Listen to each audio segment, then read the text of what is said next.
Good evening प्यारे बच्चों।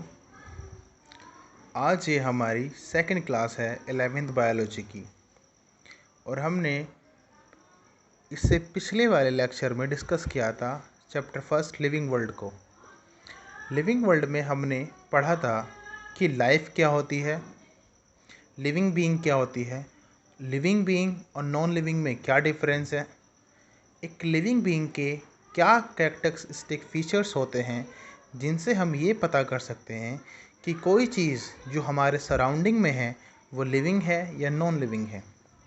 तो इससे पहले हमने ग्रोथ को डिस्कस किया था कि क्या लिविंग में ग्रोथ होती है और क्या नॉन लिविंग में ग्रोथ होती है।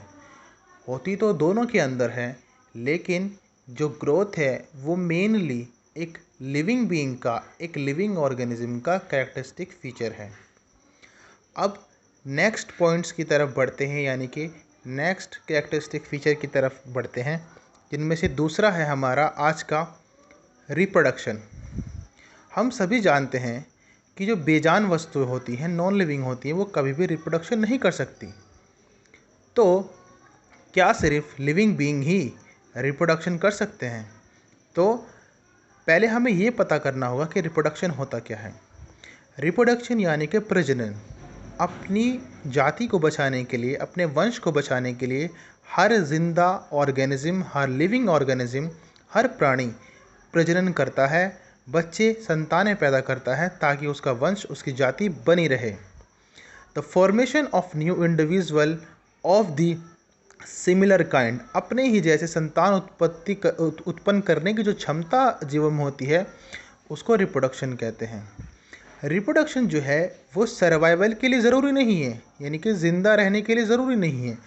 वो ज़रूरी इसलिए है ताकि जो पीढ़ी दर पीढ़ी जो एक श्रृंखला बनी हुई है एक स्पीसीज़ की, वो टूटे ना और जो स्पीसीज़ है वो विलुप्त ना हो पाए, यानी कि उसका वंश बचा रहे। जैसे कि अगर हम इंसान बच्चे पैदा करना बंद कर देंगे और रिप्रोडक्शन करना बंद कर देंगे तो हमारी एक समय ऐसा आएगा जो हमारे जो जनसंख्या है, हमारी जो पॉपुलेशन है, वो एक तय सीमा तक रह जाएगी और फिर धीरे धीरे घटना शुरू हो जाएगी, क्योंकि बर्थ रेट बिल्कुल रुक जाएगा और डेथ रेट बढ़ जाएगा। और इस तरह से हमारी जो जाति है होमो सैपियंस यानी कि ह्यूमन बीइंग, वो इस दुनिया से ख़त्म हो जाएगी। इसलिए रिप्रोडक्शन जो है वो पीढ़ी दर पीढ़ी जनरेशन्स को बनाने के लिए, कंटिन्यूटी बनाने के लिए ही किया जाता है। रिप्रोडक्शन जो है वो हमारा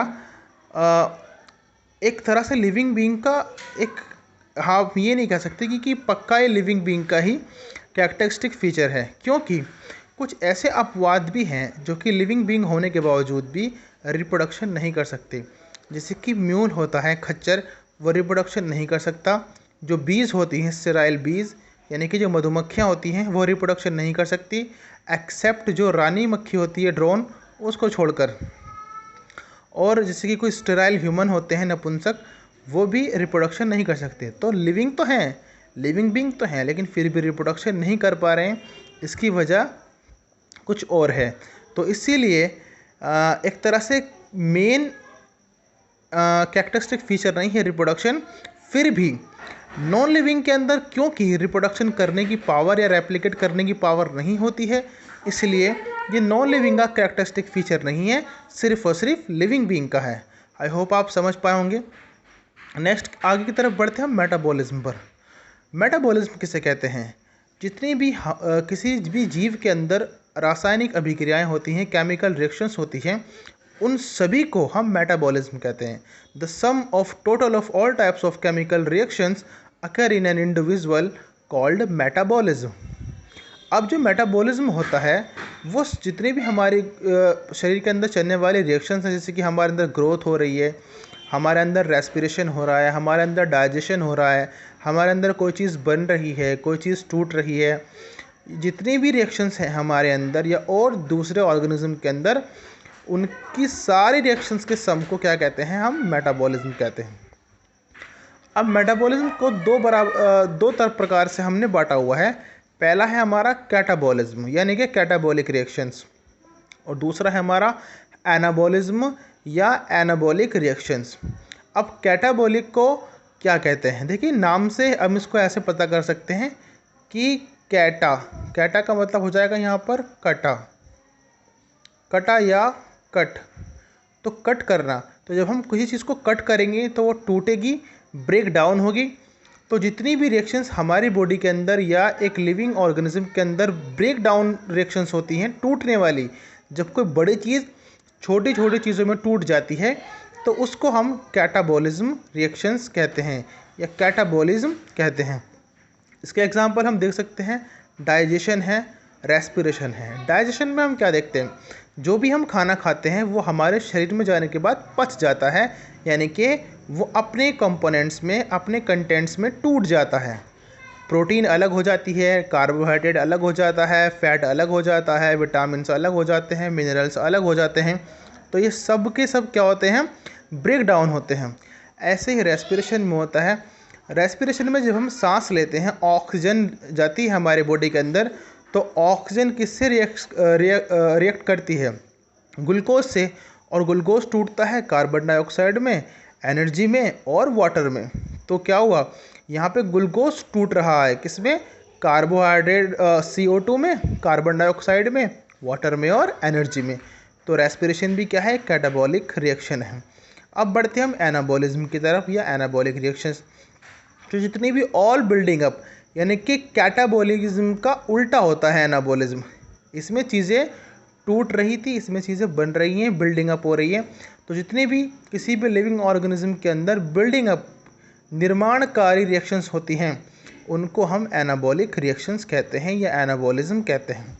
इसके एग्जांपल जैसे कि प्लांट्स में होने वाली जो एक रिएक्शंस हैं, फोटोसिंथेसिस प्रोसेस, वो क्या है, एनाबॉलिज्म का ही एग्जांपल है, क्योंकि उसमें CO2 वाटर से क्या बनता है, आपका ग्लूकोज बनता है। और दूसरा एग्जांपल क्या ले लेंगे हम, प्रोटीन सिंथेसिस। प्रोटीन सिंथेसिस यानी कि जब बहुत सारे छोटे छोटे अमाइनो एसिड मिलकर एक प्रोटीन का मॉलिक्यूल बनाते हैं, तो वो वहाँ पर क्या हो रही है, बिल्डिंग अप हो रही है, चीज़ों का निर्माण हो रहा है। किसका निर्माण हो रहा है, प्रोटीन का। किससे, अमाइनो एसिड से।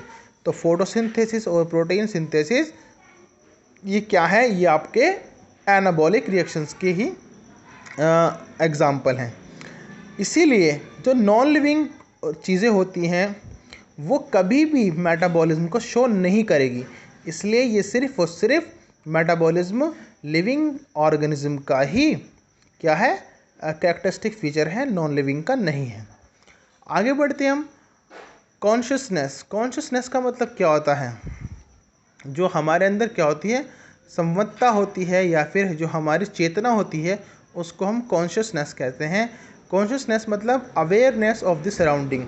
आप जिस भी एनवायरनमेंट में रह रहे हैं या कोई भी जीव जैसे भी सराउंडिंग में रहता है, उसके प्रति वो रेस्पोंड करता है और अवेयर होता है। जैसे कि अगर अभी आपके पीछे से कोई बहुत तेज़ साउंड प्रोड्यूस हो जाए तो आप अपने कानों को एकदम से बंद करोगे, रिएक्ट करोगे। ऐसे ही हर जीव करता है, पानी को लेकर, लाइट को लेकर, या किसी भी बाह्य एनवायरनमेंट से होने वाले स्टिमुलाई से अपने आप को क्या करता है, रेस्पोंड करता है। ठीक है, जैसे कि इसमें एग्जांपल आप देख सकते हैं, जो प्लांट्स होते हैं वो लाइट के प्रति क्या करते हैं, बहुत ही संवेदनशील होते हैं। जैसे जहाँ से लाइट आती है वो उस तरफ को, उस दिशा में बढ़ते हैं, क्योंकि उस दिशा में वो क्या करते हैं, फोटोसिंथेसिस करते हैं। और जो जड़ होती है वो डार्कनेस की तरफ बढ़ती है, तो डार्कनेस और लाइट के प्रति क्या कर रहे हैं, वो रेस्पोंड कर रहे हैं और वाटर की तरफ बढ़ते हैं। और ग्रेविटेशन होता है, यानी कि गुरुत्वाकर्षण बल, उसकी तरफ वो बढ़ते हैं। इसी तरह से आपने इसका एग्जांपल समझ सकते हैं आप, जो सूरजमुखी का फूल होता है, वो सूरज की रोशनी निकलती है, उसका जो चेहरा होता है, फेस होता है फूल का, वो सूरज की तरफ हो जाता है।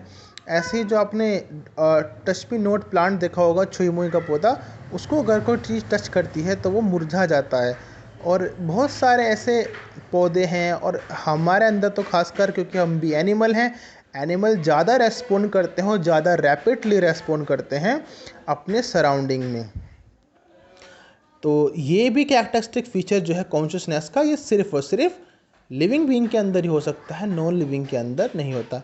एक और ख़ास बात, जो यूनिसेलुलर ऑर्गेनिज्म होते हैं, अमीबा, पैरामीशियम, यूग्लिना, ये सब के सब यूनिसेलुलर एनिमल भी, ऑर्गेनिज्म भी, ये भी वाटर के, लाइट के प्रति कॉन्शियसनेस होते हैं, यानी कि इतनी छोटी सेल होने के बावजूद भी ये रेस्पॉन्ड करते हैं।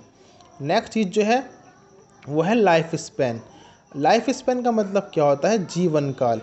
देखिए, जितने भी लिविंग बीइंग होते हैं उनकी जो लाइफ स्पैन होती है, जीवन काल होता है, लाइफ टाइम होता है, वो डेफिनेट होता है, बिल्कुल एकदम फिक्स होता है कि भाई ये इतना जिएगा। यानी कि हर लिविंग बीइंग जन्म लेती है, ग्रोथ करती है, बड़ी होती है, मैच्योरिटी को पहुंचती है, बुढ़ापे को पहुंचती है, और फिर एक तय समय के बाद उसकी मृत्यु हो जाती है। ये हम इंसानों के साथ भी होता है, जानवरों के साथ भी होता है, पौधों के साथ भी होता है, और जितने भी बैक्टीरिया, वायरस, यहाँ तक कि हर एक सिंगल सेल ऑर्गेनिज्म से लेकर बड़ी से बड़ी ब्लू व्हेल मछली तक, सभी की लाइफ स्पैन जो है वो फिक्स है। और एक ही तरीके से ये साइकिल चलता है, बर्थ, ग्रोथ, मैच्योरिटी, सेनेसेंस और डेथ। तो ये सारी चीज़ें जो है, जन्म लेना, बढ़ना, मैच्योर होना, बूढ़ा होना और फिर मृत्यु को पहुंच जाना, ये सिर्फ और सिर्फ लिविंग बीइंग में ही हो सकती है। नॉन लिविंग फीचर ऐसे कैरेक्टरिस्टिक्स शो नहीं करते। अब कुछ अदर, इनके अलावा कुछ अदर कैरेक्टरिस्टिक फीचर हैं, जैसे कि सेल्फ रेप्लिकेशन या सेल्फ रेप्लिकेटिंग, यानी कि अपनी जैसी संतान उत्पत्ति करने की क्षमता, एक तरह से रिप्रोडक्शन ही हो गया ये। एवॉल्विंग का मतलब होता है विकास होना, उत्पत्ति होना। तो जितने भी ऑर्गेनिज्म हैं वो लगातार इवॉल्व होते रहते हैं, यानी कि नई स्पीशीज़ हमेशा बनती रहती है। सेल्फ रेगुलेटरी का मतलब ये होता है कि वो खुद ब खुद अपने आप को एकदम मेंटेन करके रख सकते हैं, चाहे कोई भी पौधा हो, एनिमल हो, इंसान हो या कोई अदर लिविंग बीइंग हो। और इनके पास एक इंटरैक्टिव सिस्टम होता है जो रेस्पॉन्ड करता है अपने सराउंडिंग में, अपने एक्सटर्नल एनवायरनमेंट में।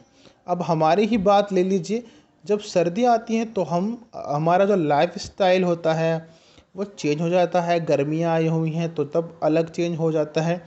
इस तरीके से हम लगातार इंटरैक्टिव सिस्टम हमारी जो बॉडी के अंदर होता है सेल्फ रेगुलेशन का, वो क्या करता है? रेस्पॉन्ड करता है हमारे सराउंडिंग के एनवायरनमेंट से। यानी कि हम ये कह सकते हैं कि हम प्रभावित होते हैं अपने सराउंडिंग से। तो ये एक तरीके से क्या है, ये भी एक कैरेक्टरिस्टिक फीचर है। आज की एक ख़ास बात है और है जो मैं आपको बताना चाहता हूँ कि अभी तक जो साइंस ने इस पूरे टाइम में, यानी कि जब से साइंस ये चीज़ें चल रही हैं, हम स्टडी कर रहे हैं, अब तक जो साइंस द्वारा ज्ञात पूरी दुनिया में लिविंग ऑर्गेनिज्म है हमारे अर्थ पर, वो लगभग 17 लाख से 18 लाख हैं, यानी कि 1.7 मिलियन टू 1.8 मिलियन हैं, जिनमें से 1.25 जो क्या है, एनिमल्स हैं। यानी कि आप हिसाब लगाएं तो 12.5 लाख जो है वो जानवर हैं, जिनकी संख्या, जिनकी स्पीसीज़ के बारे में हमें पता है, और लगभग 50,000 क्या हैं इसमें प्लांट्स हैं। तो ये एक स्टडी हुई है जिसके अनुसार एनसीईआरटी ने इसको मेंशन किया है। ठीक है, तो इसको भी आप एक बार याद रखेंगे। तो बाकी आज की क्लास यहीं पे ख़त्म करते हैं। नेक्स्ट टॉपिक से कल फिर स्टार्ट हो गया हमारी क्लास। तब तक के लिए धन्यवाद।